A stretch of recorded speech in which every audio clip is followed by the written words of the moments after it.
In today's video, I'm going to be talking about the new D&D book, Fizban Treasury of Dragons, telling you what I think about it and giving my first impressions and an initial review. This video is sponsored by Mutated Monsters, now on Kickstarter. More on them later. Hey everybody, so this week Fizban's Treasury of Dragons released and I want to take a look at it. I want to go over some of the things that I really liked, some of the things that I didn't like, and some of the things that I will be taking from the book and putting into my own game. As we go along, if I've missed anything, if there's anything that you want to know about the book, post it down in the comments below and we can talk about it. So let's dive in with what I really liked first of all. So I think to start with, as is appropriate, I want to talk about the first world, which is a concept that's talked about in this book. The idea that before there was the gods as they're currently known, before there were the races that we're used to playing, there was a first primordial world created by the dragons, created by Tiamat and Bahamut. And this is something that I found really cool. It's actually something that I incorporated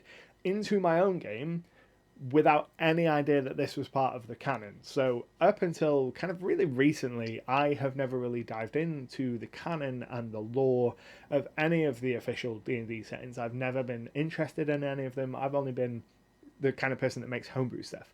And as part of my homebrew stuff, I decided that dragons, because they are so cool, would be kind of primordial beings, and they existed before the first gods. And I had Bahamut and Tiamat and this third dragon that just happened to be a gem dragon. It wasn't Sardiol, but it's essentially Sardiol, and it kind of, this weird divergent evolution thing was going on. I must have read about them somewhere at some point in the past and forgotten about them because it's too crazy a coincidence otherwise.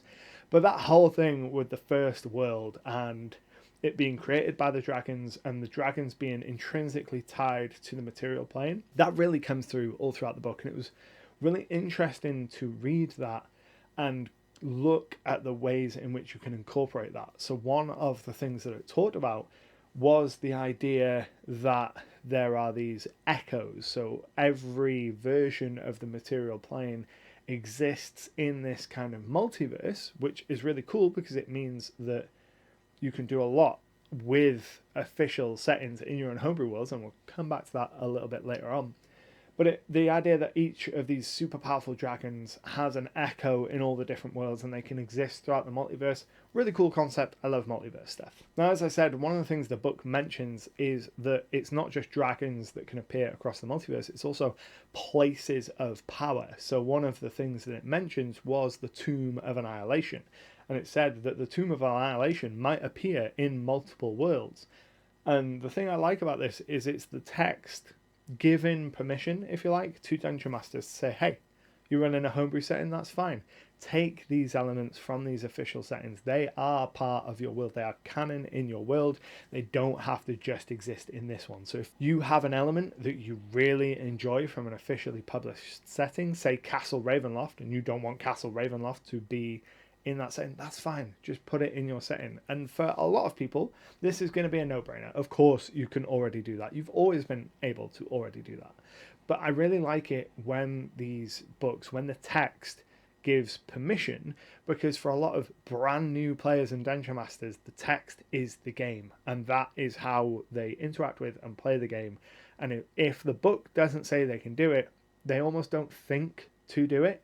So I really like any time that the book is like, hey, you know, just take this stuff and roll with it. One thing that I really liked throughout the book was the art. The art in this book is incredible. There are so many really vibrant and evocative pieces, and I'll flash some of my favorites up on the screen now so you can get a taste of the kind of art that's in this book. I've really enjoyed the artwork that Wizards of the Coast have been putting out this year. I think that pretty much every book they've put out this year has had just beautiful art in it. Another thing that I really enjoyed throughout the book was Fizban's notes. So like Xanathar's Guide to Everything, like Tasha's Cauldron of Everything, these books that are written from the perspective of a person, Mordekainen's Tone of Foes, Volo's Guide to Monsters, they have snippets written from the perspective of the supposed author. So in this case, it's written from the perspective of Fizban, and some of his entries, some of his little notes about different things in this book are genuinely funny. Like, I actually laughed out loud at a bunch of the different notes that he places throughout this book. It's a really great way to get a sense for the character without having a lengthy section of the book devoted to him. So he is a Dragonlance character, and there are some Dragonlance references in this book. I don't think there's as many as people who like Dragonlance will want, but I think that's because we're getting a Dragonlance setting book in the next couple of years.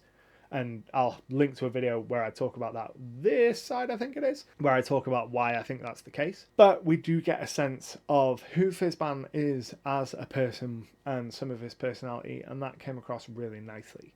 In terms of Dragonlance kind of stuff, the only thing I'll say is that the Dragonlance as a magic item does exist in this book. So the first part of this book is dedicated to kind of the mythology of dragons, and that is an area of the book that I felt like it was executed extremely well. In the lead up to its release, a lot of the developers were talking about how dragons are these creatures that are intrinsic to the material plane. They are a core part of the material plane, and that really came across to me in this first section.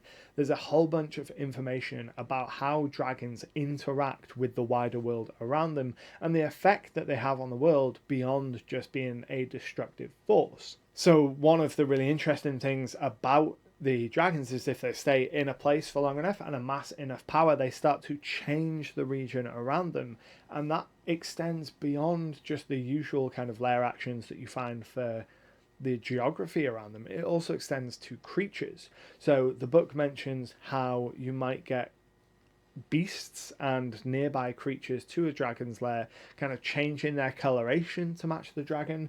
It talks about how nearby villages you might have half dragons being born instead of other races because the dragon's magic is seeping into the people around it.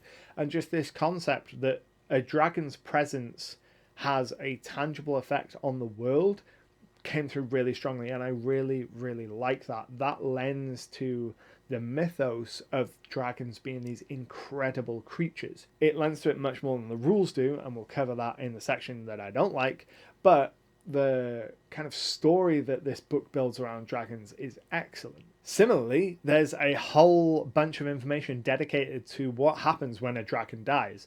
So if a dragon has all of this impact on the world around it, what happens to the world around it when it dies? And the book goes into detail on kind of the effects that the death of a dragon might have. And what I found really interesting about that is that in most situations where your heroes go up against a dragon, defeating that dragon is supposed to be a positive thing. It's supposed to be a win for the heroes, but it can still have, even in death, the dragon can perform some death throws and kind of get the last attack in or the last laugh in on the players, but they also impact the world in their death, and that magic that is kind of formed around their lair, the lack of the dragon changes the world around it, and it might not always be a change for the better. The book also goes into a lot of detail about the dragon's hoard. This is a classic part of dragon mythology, and the book spends quite a bit of time talking about dragons' hoards. A lot of it is kind of, reference the hoard tables in the Dungeon Master's Guide for these specific things, although each dragon does get a little kind of hoard table of here's some unique items you might find in this type of dragon's hoard, which I really appreciate. But it talks more broadly about how to make a hoard, what constitutes a hoard, how much wealth does there have to be in one place to be a hoard. And it talks about this idea that dragons draw their power from their hoard, and it's possible to defeat a dragon by taking away some of their hoard, by stealing some of their hoard. You can weaken them and make the fight portion much easier. And then it talks about the idea of magical items kind of absorbing the hoard energy and becoming steeped in even more powerful magic specific to that dragon because they've been around so many other magical items in this hoard. And that whole section was really inspiring for me as a dungeon master because it made me look and think, right, okay, there's a lot here that I can take and apply to my own game, even if I'm not necessarily running a dragon, but just in terms of how magic in the world interacts with itself. The next section of the book is the Dragonomicon. Now, this has been its own book in a couple different previous iterations of D&D, and one thing that I've seen a lot of people say is that if you have read previous Dragonomicons, this will be a little bit underwhelming because it doesn't go into nearly as much specific detail as those previous books. I still really found the detail it did go in to be useful for the most part. Again, I'll talk about what I didn't like a little bit later on, but it goes into detail on each of these new types of dragon, what kind of makes them tick, what their personalities might be, what they're interested in, has a bunch of tables. It was really, I thought, useful information.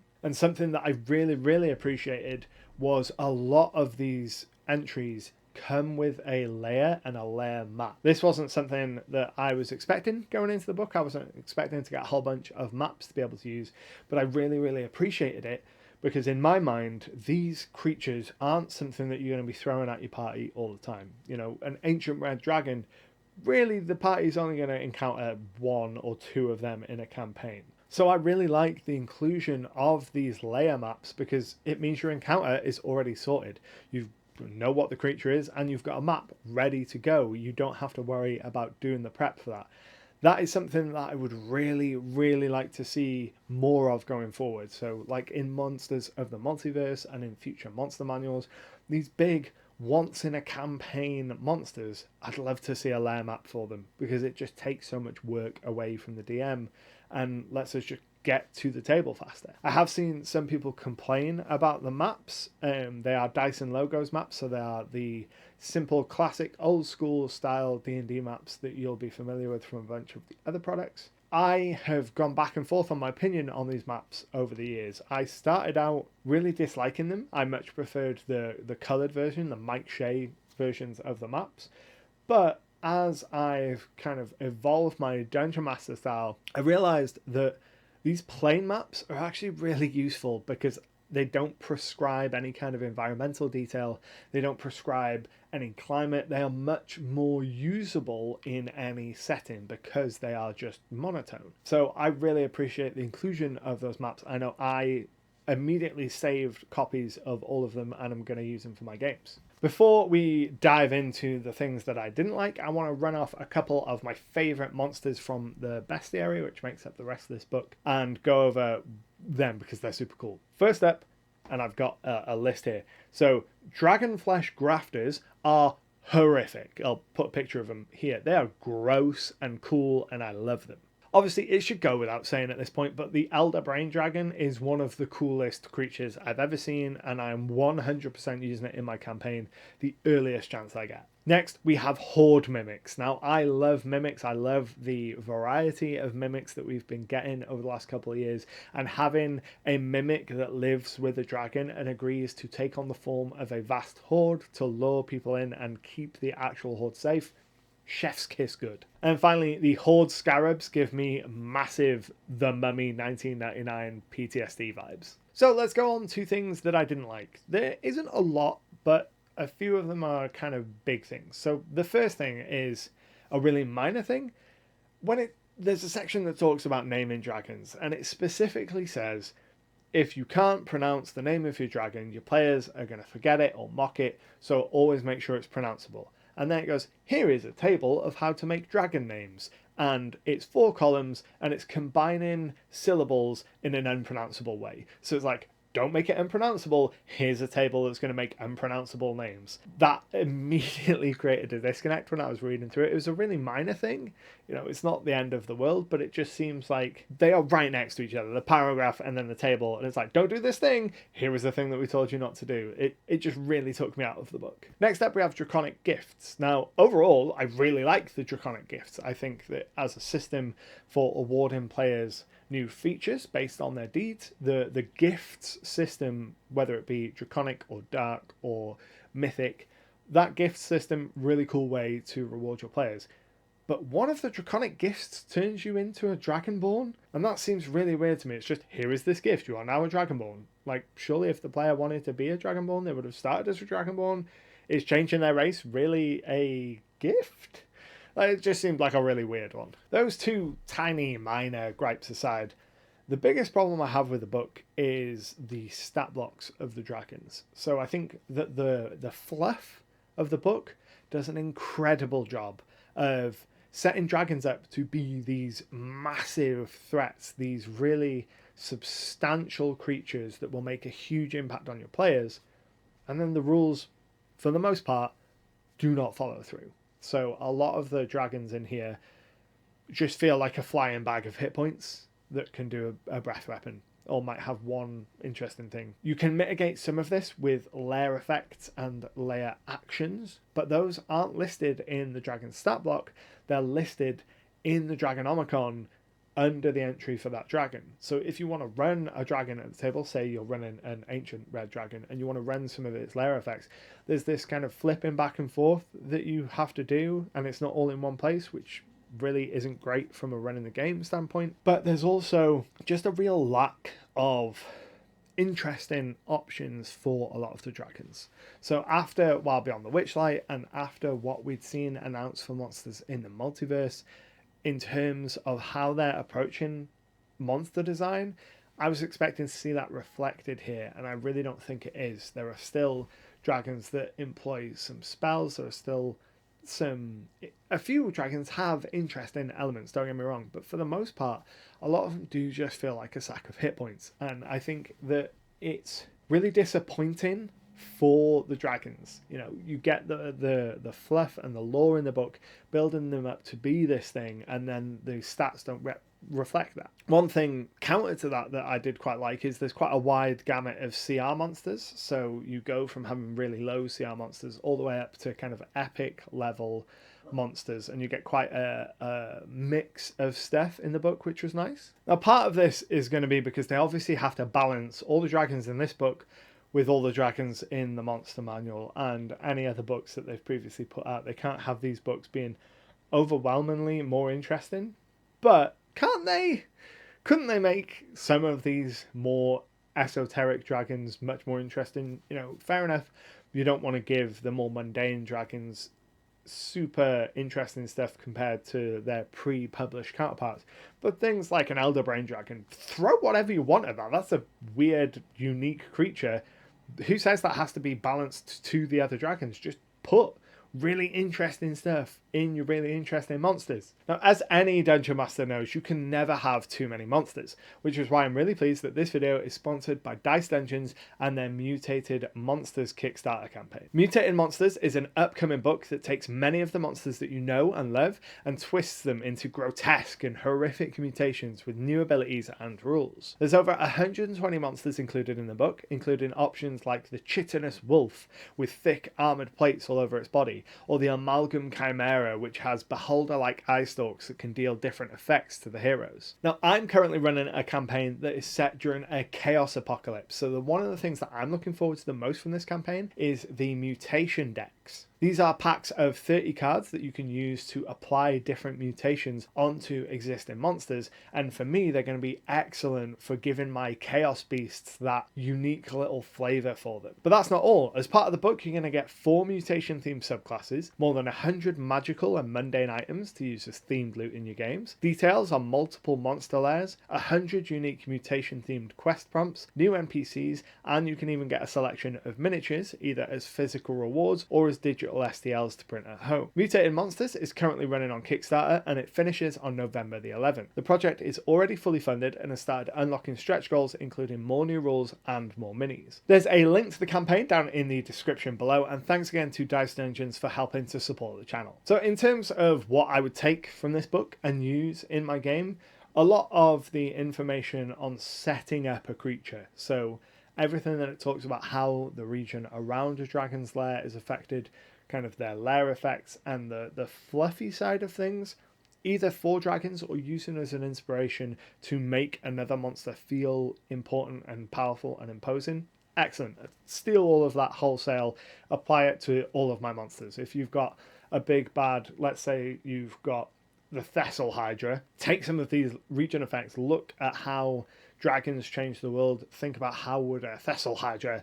change the world around it, and apply those kinds of things. Thessal Hydra is kind of a terrible example because it's almost like a dragon, but you get what I mean. Take those concepts and apply them to other monsters. Excellent, love that. Another thing that I would take is there is a whole section on running a dragon as an encounter.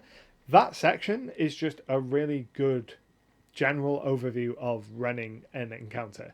I would take that and just lift that wholesale and put it in the Dungeon Master's Guide when you reprint the Dungeon Master's Guide Wizards, because that is better advice than a lot of advice that is in the Dungeon Master's Guide. Another thing that I would do is I take those customization options that part of the book recommends. It gives you a list of ways to customize your dragon.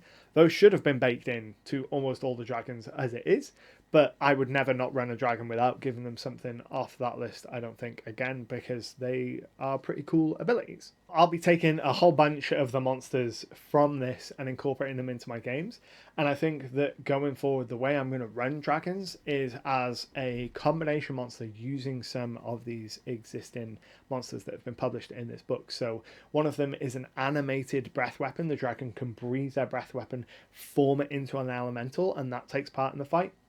Awesome, just super cool. Absolutely going to use that in my next dragon fight.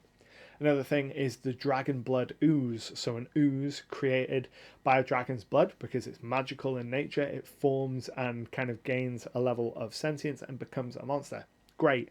Anytime the players deal damage to the dragon that round, if the players deal 40 damage to the dragon that round, have the ooze form and have it either have the 40 HP or give it half, or tweak it and make it related to the damage the players are dealing. So as they're killing the dragon, they're forming the adds that they're also going to have to fight. Super cool idea. Love that. And then there's a bunch of really minor kind of monsters like the Horde Scarab. There's some minor dragons, kind of small and medium-sized dragons that would make good guardians around the lair. I think that in terms of dragon as a solo monster, Wizards still fall short in how to present a dragon that makes for an interesting solo monster, but they have added a lot of kind of supplementary creatures that will make dragon encounters significantly more interesting. I'd love to know what you thought of Fizban's down in the comments below. Particularly, I'd love to know what new dragon is your favorite, so let me know down there below. And if you want to know how I run much more engaging combat that has a narrative focus and that isn't just a sack of hit points, check out this video on how I run incredible combats. But until next time, happy gaming.